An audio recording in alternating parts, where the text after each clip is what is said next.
നാനാ പരീക്ഷകൾ വേദനകൾ നന്നായിരിക്കുന്നുണ്ടായിടിലും നാനാ പരീക്ഷകൾ വേദനകൾ നന്നായിരിക്കുന്നുണ്ടായിടിലും നാഥനെയുള്ളത്തിൽ ധ്യാനിച്ചു എൻ്റെ ക്ഷീണം മറന്നങ്ങു പോകുന്നു ഞാൻ.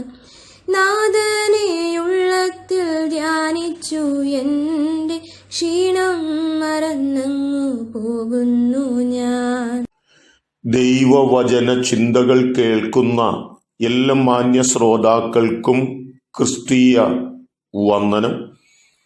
ഇയ്യോബിന്റെ പുസ്തകം 17-ാം അധ്യായം 15-ാമത് വചനം. അങ്ങനെ ഇരിക്കെ എൻ്റെ പ്രത്യാശ എവിടെ? ആർ എൻ്റെ പ്രത്യാശയെ കാണും എന്ന വാക്കുകളാണ്.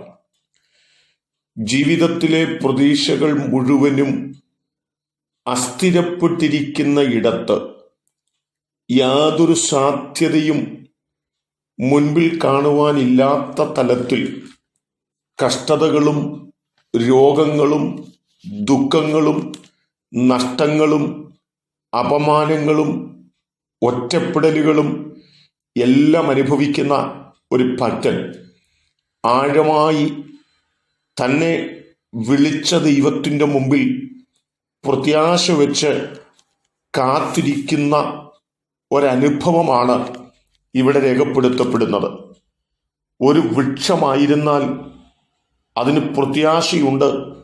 കാരണം അത് വെട്ടിക്കളഞ്ഞാലും അത് പിന്നെയും അതിൻ്റെ കുറ്റിയിൽ നിന്ന് കിളിർപ്പ് പൊട്ടുകയും അത് മറ്റൊരു വൃക്ഷത്തെ മുൻപിലേക്ക് പ്രത്യക്ഷപ്പെടുത്തുകയും ചെയ്യുന്നു.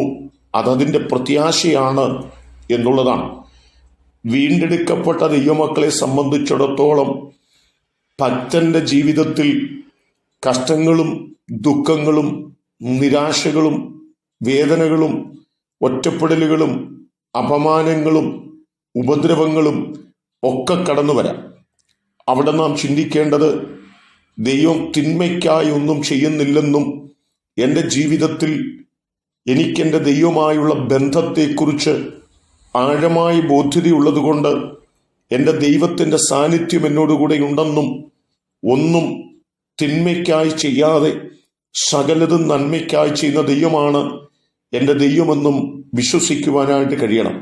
അതുകൊണ്ടാണ് പൗലോസ് റോമാലേഖനം 8-ാം അധ്യായം 28-ാമത്തെ വാക്യത്തിൽ പറഞ്ഞത്,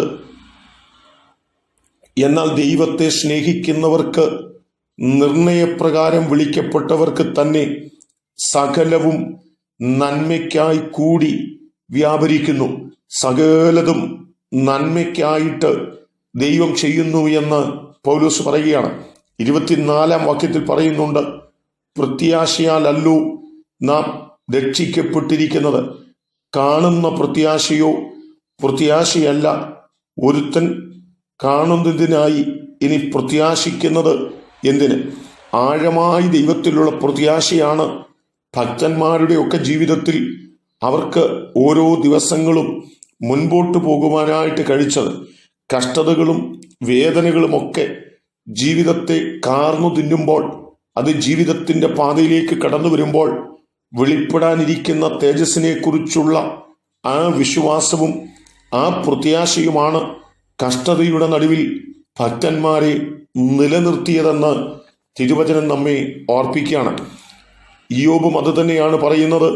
എൻ്റെ ജീവിതം ഇന്ന് കഷ്ടവും സങ്കടവും ഒക്കെ നിറഞ്ഞതാണ്. എന്നാൽ എനിക്കൊരു പ്രത്യാശയുണ്ട്. എന്നെ വിളിച്ച ദൈവം വിശ്വസ്തനാണ്. എൻ്റെ ജീവിതത്തിൽ തിന്മയ്ക്കായി ദോഷത്തിനായി ദൈവം ഒന്നും ചെയ്യുന്നില്ലെന്നും സകലതും നന്മയ്ക്കായി മാത്രം തീരുമെന്നും വിശ്വസിച്ചുകൊണ്ട് ആ പ്രത്യാശയോടെ മുൻപോട്ട് പോകുന്ന ഒരു ഭക്തനെയാണ് കാണുവാൻ കഴിയുന്നത്.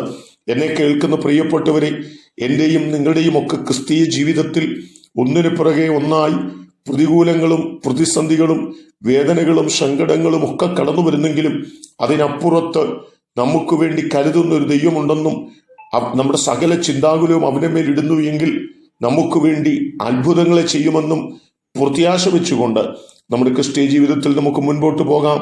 അതിനെന്നെ കേൾക്കുന്ന നിങ്ങൾക്ക് എല്ലാവർക്കും ദൈവം കൃപ നൽകട്ടെ. കരുണയുള്ള ദൈവമേ, നല്ല കർത്താവേ, ഞങ്ങളുടെ പ്രത്യാശയ്ക്ക് ഭംഗം വരാതെ ആ പ്രത്യാശയിൽ നിലനിൽക്കുന്നവരായി തീരുവാൻ ഞങ്ങളെ സഹായിക്കണമെന്ന് ഞങ്ങൾ അവിടുത്തോട് പ്രാർത്ഥിക്കുന്നു. സകലതും നന്മയ്ക്കായി കൂടി വ്യാപരിക്കുന്നുള്ള ദൈവത്തിന്റെ വചനപ്രകാരം ഞങ്ങളുടെ ജീവിതത്തിലെ സകലതും ദൈവത്തിന്റെ നന്മയ്ക്കാണ്, ഞങ്ങൾക്ക് നന്മയ്ക്കാണെന്ന് മനസ്സിലാക്കി ഞങ്ങൾക്ക് ജീവിപ്പാൻ സഹായിക്കണം. യേശു കർത്താവിൻ നാമത്തിൽ തന്നെ ആമേൻ.